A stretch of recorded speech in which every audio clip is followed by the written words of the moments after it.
Hello everybody, and welcome back to my channel. How are you? I'm feeling slightly awkward right now. Excuse my awkwardness. Welcome back to my channel. I don't usually do videos like this, but I thought yeah, why not?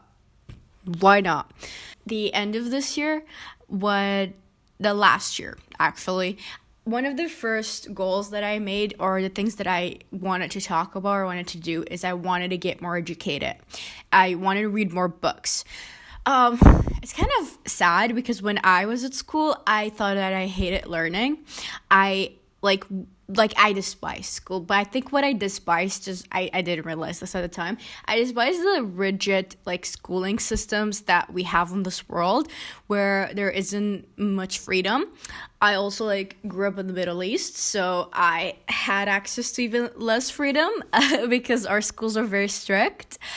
And I think that's what I hated. But once I went into college, I started learning all these really cool things. I realized I love learning. I really, really, really do love learning. I enjoy it very much. And it's kind of sad that I didn't always know this. I didn't always know that I absolutely adore learning. And now that I'm older, and have graduated college about 2 years ago, or it's gonna be 2 years soon, I realized that I love learning and I want to learn some more and I want to get properly more educated. So this goal for this year was, and I know some of those major book readers are going to be like, that's it. But my goal this year was to read 10 books, which meant that I had to finish around a book per month, or a little less than a book per month, for me to reach this goal. I know that may sound like, oh, you went too low, and maybe, but I actually I measured how many books I read last year, and even though I was reading very constantly, maybe not as much as I should have, but I was reading relatively frequently, and I read around 8 or 7 books, I think.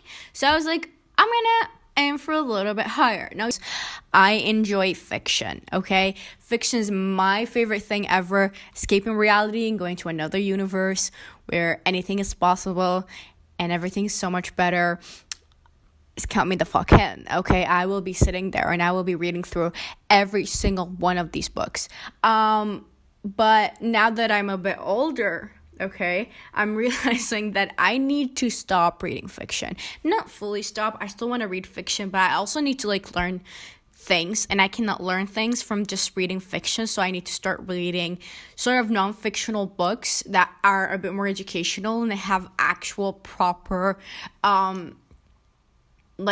information that will help me grow, that will help me connect fucking brain cells pathways, neural pathways in my brains. Is that what it's called? Yeah, I just want to be a better speaker, more knowledgeable, more educated.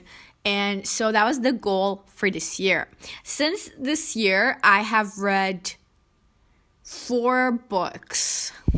Yeah, 4 books. I've read 4 books. I'm about to finish my 5th, and I already started my 6th book. Hell yeah, it's only February 17, baby. Let's go.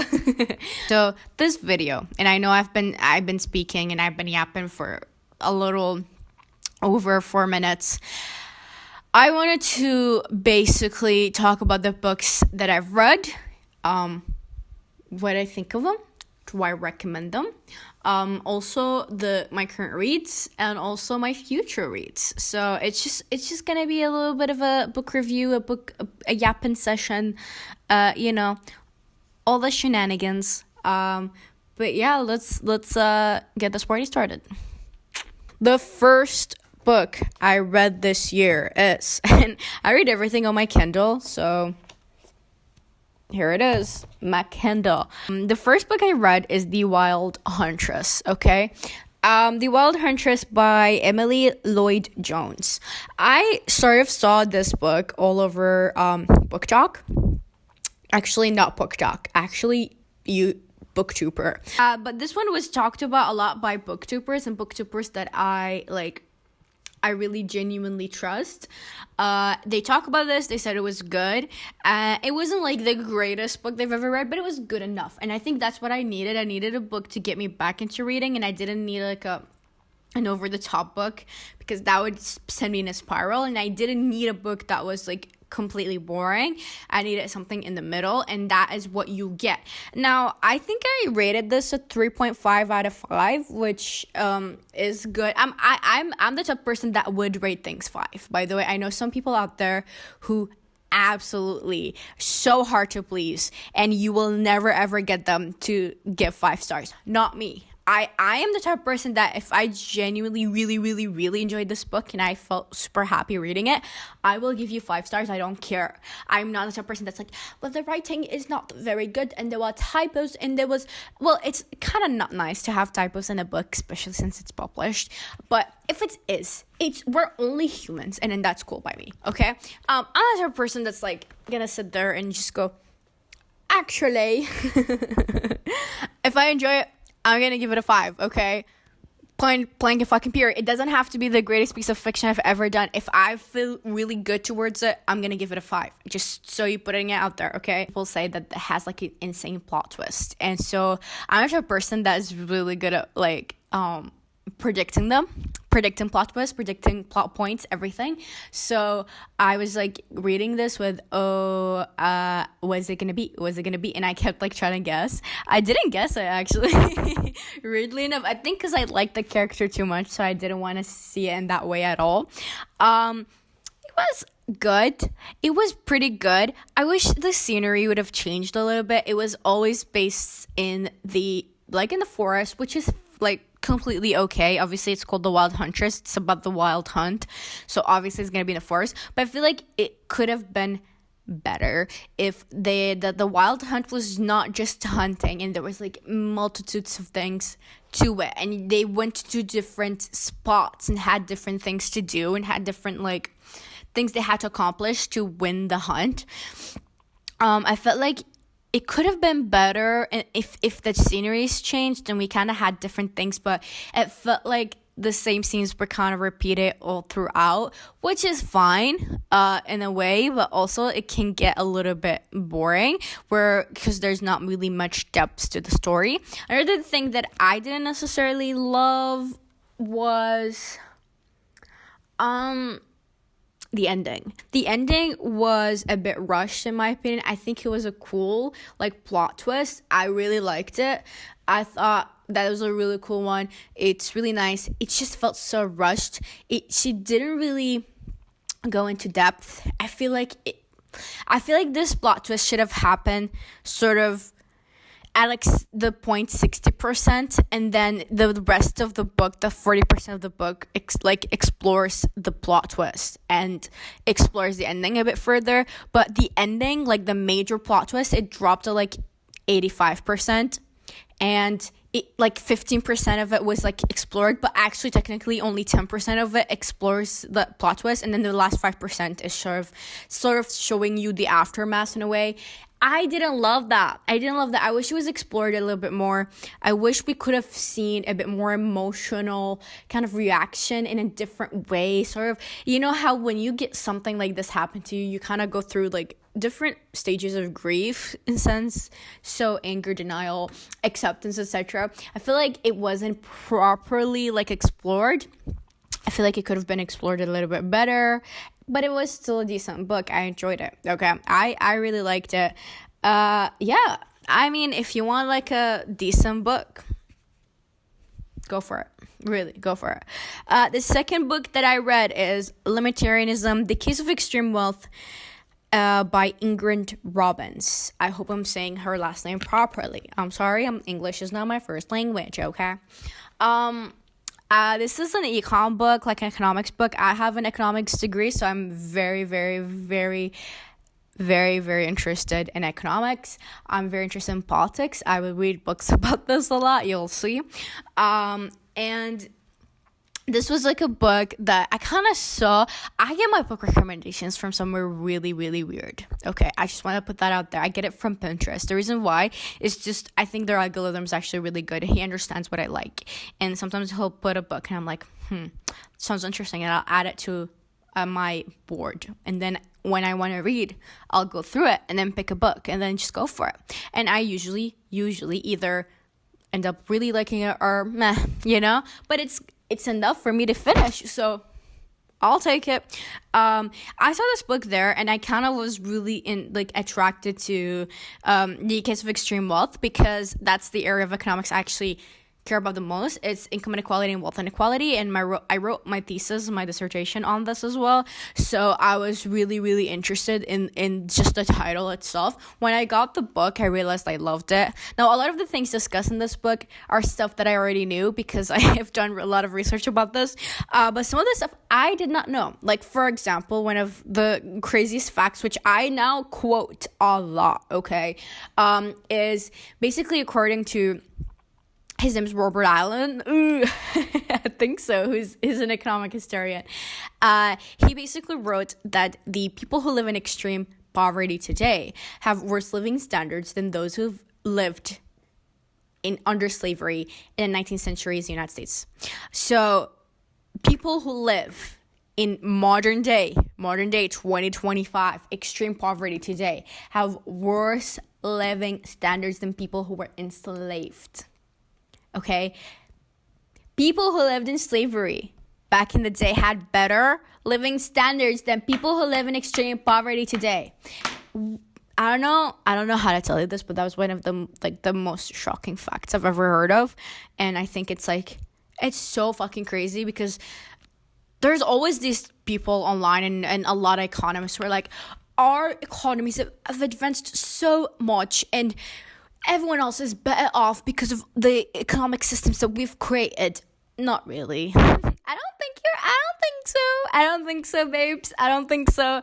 Yeah, it discusses limitarianism, which, if you don't know, limitarianism is basically a policy, an economic policy, in which there is a threshold of money. So the author shows different ones. So there's ones that based on morality or ethics. Now that obviously changes from one place to another, but she's from the Netherlands, and in the Netherlands it's $1 million. So to them, 1 million euros is basically a lot of money, and at this point you've earned too much, and that is the threshold in which everything new or anything more you learn gets redistributed or taxed heavily or taken away from you and then sent off to be distributed across the rest of society. So that is limitarianism. Now, there's different thresholds she discusses. There's the moral one or the ethical one, and there's the government one. And she's one that she's mentioned, which I like a lot, is in economics, you can actually measure a threshold in which any extra money you make no longer actually contributes positively to your living standards. So every extra dollar you make, or $100 or $1,000 or even $1 million you make, no longer actually contributes to your living standards. It literally has zero effect on you. And I think that's a really good spot to be like, listen, from this point onwards, you're just hoarding money. You're literally just addicted to money and you're just hoarding it. Let's give it to people who need it. Because it's really funny, because I mean, let's say $1 million for people I don't know, Kim Kardashian, Elon Musk, whatever. It's just fucking pocket money, but $1 million is a life-altering, changing money that people who live in extreme poverty can literally pull themselves out of one of the worst experiences you could ever go through. But to them, it's absolutely nothing. It's just fucking pocket money. So I think it's not even crazy or in the slightest way controversial to say, yeah, I don't think anyone who earns money more than this should also should get to keep them. I think it's enough and you should distribute them. Another thing is oh, well, they made this money. And I think it's stupid. And this is discussed in this book as well. They didn't necessarily make this money by themselves. The community in which they built this business on helped them make that money. The workers who work in this store, in this business, they helped make this money. everyone who has come into contact the political systems, the economic systems, the banks, the financial systems in which rely heavily on all parts of society helped you make that money.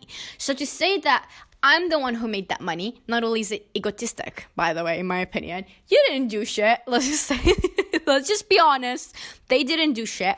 But also, it gets to a point where it really isn't your profits, it's everyone else's. Everyone helped you make that money, so why are you claiming the credit for it? I don't know, there's a lot to it. I don't know, it's just sometimes people like, things are controversial in this modern day is, I think everyone should be able to live, and I think everyone should have access to education and housing and healthcare and their basic needs. That is like a really controversial thing to say in this day and age, which I think is so funny. But yeah, I don't know. I really like this book. I give this book a 5 out of 5. You may not agree with me, but I really like it. I think it's a book that, I don't know, heavily discusses things that I agree with and I really like. I mean, I agree with like 99% of this entire book, so I think it's a really good book if you're interested in ways to sort of solve extreme poverty, because and she mentions this a lot of like rich elites and a lot of like really, really famous economists, when they discuss extreme poverty, they do not relate it to wealth and income inequality. They say it's like, oh, it's not the same thing. The reality is, and this is my own sort of analysis, and you could correct me if you could say I'm wrong or anything like that, but in order to generate wealth, you need resources, and in order to access resources, you need high income, which means that wealth is not an infinite resource you can generate. It is based on a finite resource, which is natural resources or any form of resource. So these resources are all finite. So wealth is also finite. So to say that anyone can just generate wealth, or wealth inequality is not really the reason why poverty or extreme poverty exists. And in order to solve extreme poverty, we don't really have to solve extreme wealth. It's sort of stupid. In order to solve extreme poverty, we need to solve extreme wealth. But yeah, if you're interested, check out Libertarianism, okay? The third book I read is Intermezzo by Sally Rooney. That was my first ever Sally Rooney book. I know Sally Rooney is beloved by the booktuber community. A lot of people talk about her books. I'm definitely one of them, though. When I first started this book, first things first, this book does not have quotation marks. The first thing I did was like, does Sally Rooney not use quotation marks? Now, this may not seem like a big deal for people who are like natives, but I'm not a native. And so when I was reading this book, I would get confused often because I'm like, did they say this out loud? And I would have to like reread a lot. And that was a bit annoying. I don't get why we're not gonna use quotation marks, but that's just the only downside. When I first started this book, it's not really like the type of books I would usually read. I like very like fantasy adventure novels. So this was like something very different. As I was reading it, I was like, at first I was like, I don't think I like this book, but I'm gonna continue giving it a shot because I don't think like it's just not my type of thing. And as I started reading more and more into this book, I realized, oh, I love this book. One thing about this book is the character felt so fucking real. Like, when it first started out, I hated one of the characters. His name is Peter. I hated him. I genuinely deadass hate him. I was like, I hate this dude. I literally could not care less about this man. If he does, I would be fine with it. And then as the book went on, I started to make excuses for this man.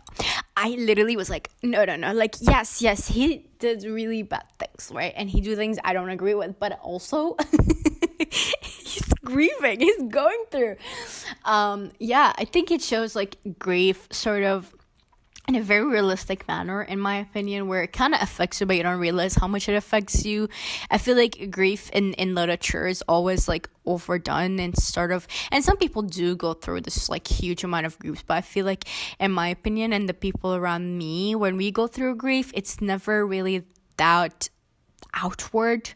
And I feel like this book really captured like sort of really tiny little hints of like you don't realize how much it affects you in a way. The characters felt so human. Like, as I was reading through them, I'm like, I get what they're going through, and it felt so raw and real, and as I was reading through it, I really enjoyed it. I don't know how to explain this book in a way that's good. I find this it's just a really good book. Okay, I recommend you read it. I really, really, really did enjoy it. It's a really good book. I gave it a 4 out of 5, not because it's like it's bad, but it's like it wasn't like when I was reading it, I wasn't like, oh yeah, kind of thing, but I really enjoyed it. I was really, really into it. But yeah, I feel like the characters felt so real. The ending was my favorite. I think the ending saved it all for me, when I felt like the ending was perfect. I felt like it was, I really liked it. I really liked the ending. I liked the whole thing. I don't know. It wasn't like a large thing. It was just like, I don't know, but I still enjoyed it. I'm not gonna lie, I love this book, okay? And I highly recommend you read Intermezzo. And I'm definitely gonna check out more Sally Rooney books. I like her style of writing. And just like, yeah, I don't know. I enjoyed it, okay? Let's continue on to book number 4. Now, this is a book I found on Pinterest. Okay, it's called Indistractable: How to Control Your Attention and Choose Your Life by Yal. I don't know how to say his name. I did not like this book. I gave it a 2 out of 5, okay? Now, when it first started off, okay. Now, the reason why I chose this book in the first place is because I was sort of going into a slump. It's sort of the end of the year, and I was not able to focus on anything for the life of me. Can't focus, okay? I have been on my phone constantly, just scrolling. I haven't been able to, like, do my hobbies, read books. Like, even when I would read books, I was not paying attention. Even when I watch TV shows, I would sit on my phone and scroll. Now, to be fair, I had a reason, but it was just getting over the top and just out of control from my end. So I really wanted to read a book that may help me, like give me like tips on how to be less distracted. And so I read this book. I don't want to be mean to the author, because I think that, they worked really hard on it. I don't want to be an asshole. There are certain books that may, and I feel like it wasn't the worst book I've ever read. It's just this. The thing is about this book is it could have been a YouTube video. Okay, that's all I want to say. It could have been a YouTube video. It had a few good information, but the times it's just like, it felt like I was watching Naruto, where you get one canon like episode and then 15 filler episodes. That's what it felt like to read this book. You get one good piece of information, you're like, oh, that is interesting. Oh hell yeah. Oh, and like I would write notes. I'm like, oh yeah, got it. And then scroll, it's like filler. Ooh, a canon episode. Yes. Write notes, and filler.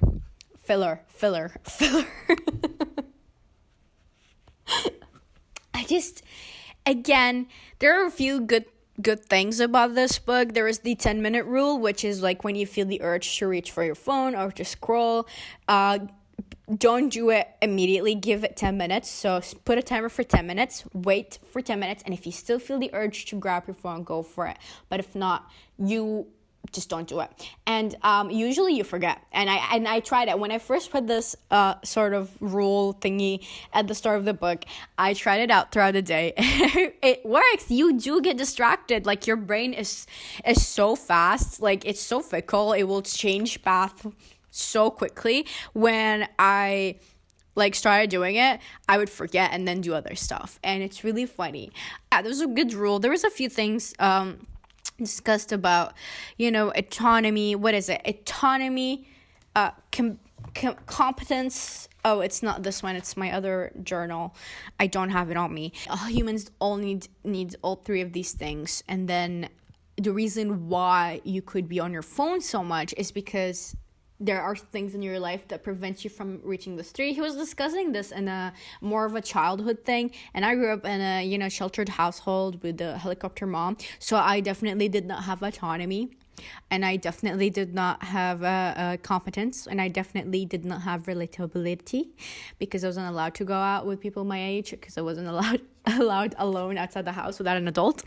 I did eventually, yes, obviously that didn't last. When I grew up a little bit more, I was allowed, but as a child, nada. I don't know, I didn't love this book. I finished it because it was short and it was really quickly read. I finished it because I want to reach my goal, and so I got out of the way.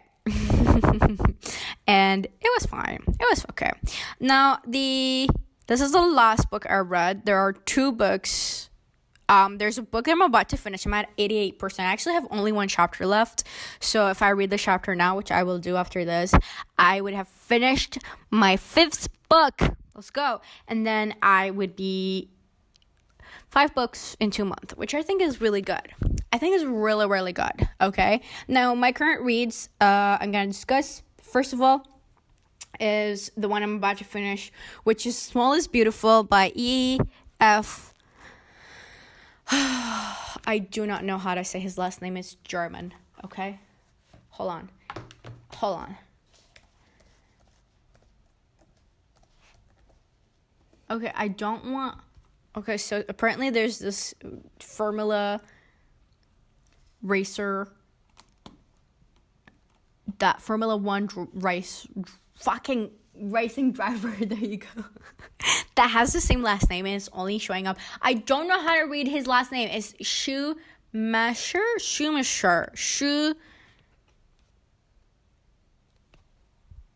I will put it on the screen. Okay, let's just save us both trouble. I will put this on the screen. Okay. This is another econ book. Are we shocked? No, we're not. I saw this on Pinterest, actually. He is an old, I'm pretty sure he's German. Yes. Oh, he's British. I don't know why I thought he was German. He was born in Germany.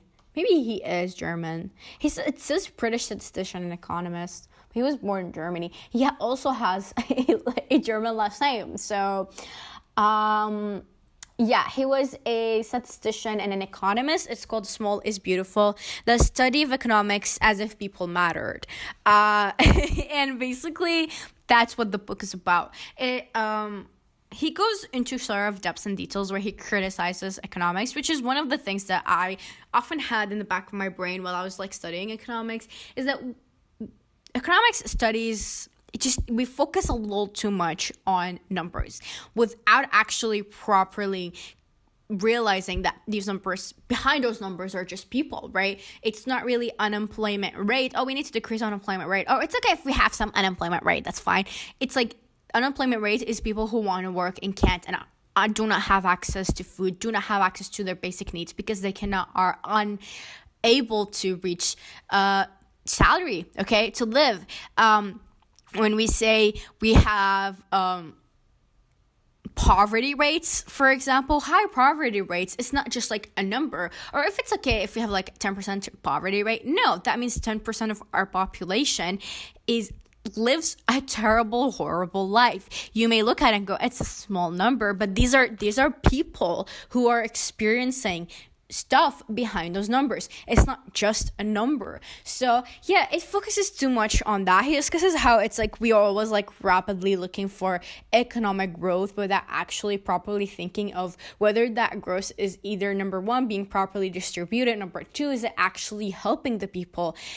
He discusses a lot developing economies and why they kind of stay in that realm of development and not actually make it through, is because they focus too much on becoming advanced and becoming an advanced economy. They don't they just want to jump ahead and they want to go to the end line, to the finish line as fast as possible without actually realizing that advanced economies didn't make it like that immediately. They went through sort of a progress, and because if you want to jump immediately to being an advanced country, that means only a really, really small percentage of your population, typically the highly educated, which are usually in developing economies, not the majority.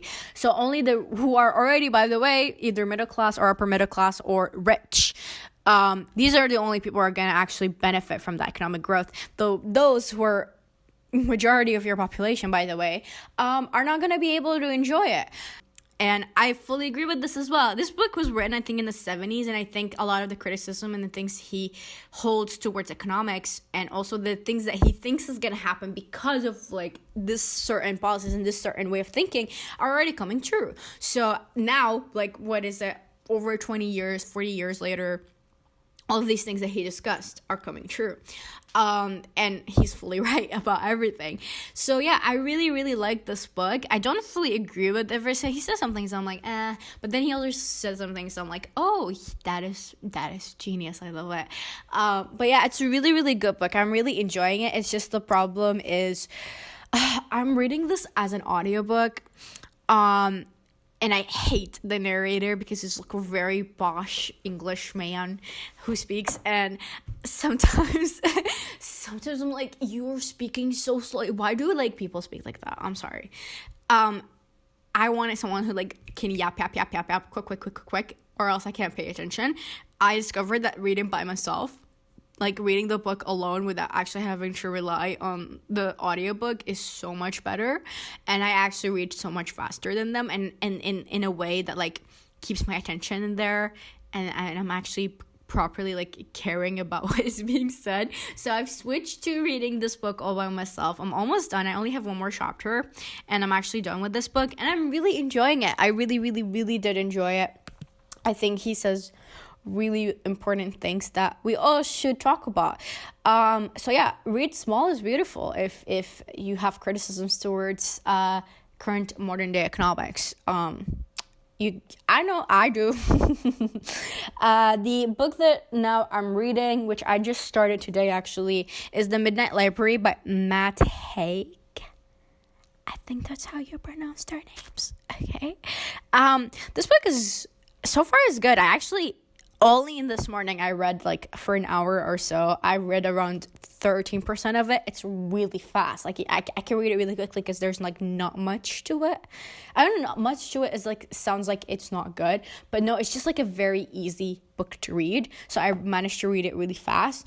I like it so far. I really, really do. I think I relate to the character a lot, but I don't really have a lot of thoughts about The Midnight Library, so I'm just gonna move on to my other like future reads that I want to read. So basically the next book I want to read as well is Orientalism by Edward W. Said. I think it's Sayed, or is it Saeed?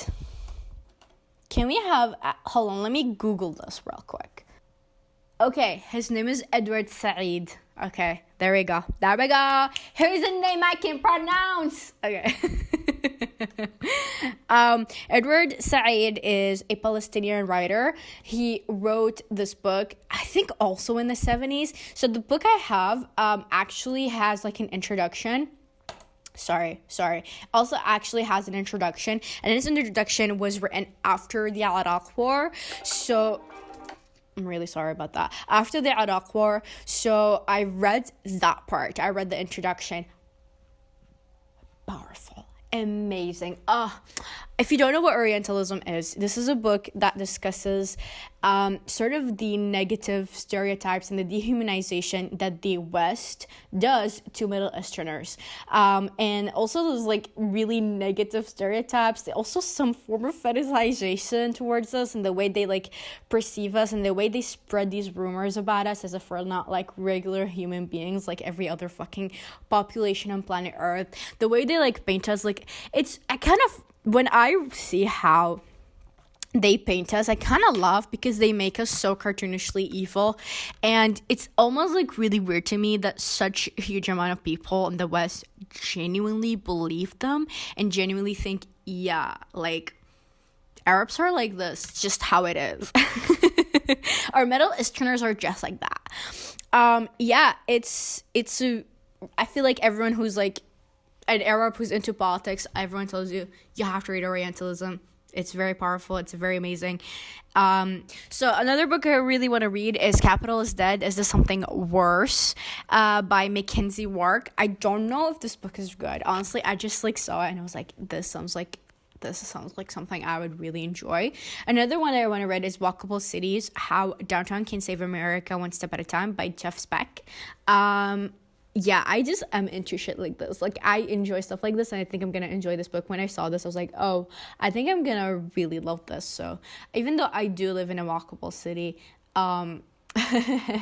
it could be more walkable. It's not as accessible, but yeah, it is pretty good. I do want to read a bit more about this. Another book I really want to read is Soft Power by Joseph Nye Jr.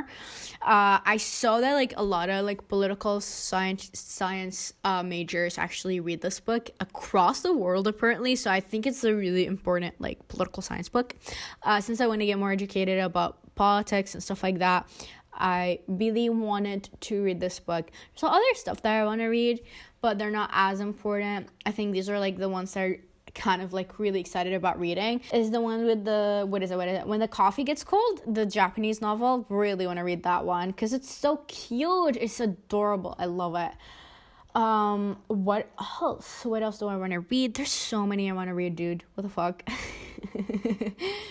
Yes, I want to read the third book from the Emily Wilde's like series, because I love that. Not like I love that series. I've read the first two books, adored them. I actually rated them 5, both of them, because that's how much I like them. Like, it's really bad. So many books to read, so little time.